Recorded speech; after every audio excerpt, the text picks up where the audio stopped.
লাউ খাওয়ার সময় লাউয়ের কুসাটা অনেকেই কিন্তু ফেলে দেন। আর যদি ভালো মানের মানে কচি লাউয়ের কুসা থাকে তাহলে কিন্তু এই কুসাটা দিয়ে খুব মজার রেসিপি তৈরি করা যায়। লাউয়ের কুসা দিয়ে খুব মজা করে ভর্তা বানানো যায় অথবা শুটকি দিয়েও ভাজি করা যায়। যে যেভাবে খেতে পছন্দ করেন সেভাবেই কিন্তু রান্নাটা করা যায়। আজকে আমি লাউয়ের কুসার সাথে আলু কুচি করে নিয়েছি, এগুলোকে চিংড়ি মাছ দিয়ে ভাজি করে নিব। আমার মতন করে কে কে লাউয়ের কুসা ফেলে না দিয়ে রান্না করে খেয়ে নেন কমেন্ট করে জানাবেন। আর কিভাবে রান্না করতে পছন্দ করেন সেটাও কমেন্ট করবেন। সত্যি কথা বলতে গেলে কি আমি লাউয়ের কুসা লাউয়ের বিচি কোনোটাই কিন্তু ফেলে দেই না। লাউয়ের বিচি দিয়েও খুব মজার একটা ভর্তা বানানো যায়। আমি কয়েকদিন আগে একটা ভিডিও দিয়েছি লাউ বিচির ভর্তার, সেটা কিন্তু ভীষণ মজার।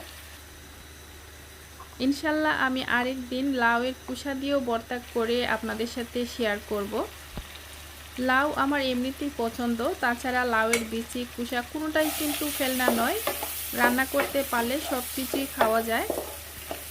আপনাদের সাথে কথা বলতে বলতে লাউয়ের কুসার ভাজিটা কিন্তু আমি চুলায় বসিয়ে দিয়েছি। এই তো প্রথমে আমি চিংড়ি মাছটাকে হালকা মশলা দিয়ে কষিয়ে নিয়েছি। এটা সব ধরনের একটু একটু করে আমি গুঁড়া মশলা দিয়েছি। নর্মালি আমরা আলু যেভাবে ভাজি করি ঠিক সেভাবেই কিন্তু লাউয়ের কুসার ভাজিটাও করে নিচ্ছি।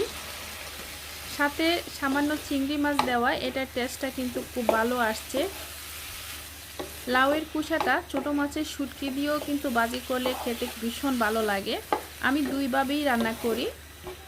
আমি অনেক দিন ধরে আমার পেজে নিয়মিত ভিডিও আপডেট করতে পারছি না, কারণ আমার মেয়েটা ভীষণ অসুস্থ ছিল বা এখনও কিছুটা অসুস্থই আছে, পুরোপুরি সুস্থ হয়নি, সুস্থ হতে অনেক সময় লাগবে, যার কারণে আমি নিয়মিত ভিডিও দিতে পারছি না। আমার পেজের রিচটা একদমই কমে গেছে। আশা করি আপনারা আমাকে সাপোর্ট করবেন লাইক কমেন্ট শেয়ার দিয়ে। কন্টেন্ট ক্রিয়েটর যারা আছেন তারা অনেকেই জানেন নিয়মিত পোস্ট না করলে বা ভিডিও না দিলে পেজের রিচটা কিন্তু একদমই কমে যায়। আমারও মেয়েটা অসুস্থ থাকার কারণে 2 মাসের উপরে আমি তেমন কোনো ভিডিও দিতে পারি নাই, এজন্য আমার পেজের রিচটাও কিন্তু একদমই ডাউন হয়ে গেছে। যাই হোক, সব কিছু আল্লাহ পাকের ইচ্ছা। আশা করছি ভিডিওটি আপনাদের ভালো লাগবে। ভিডিওটাই ভালো লাগলে লাইক দিয়ে পাশে থাকবেন।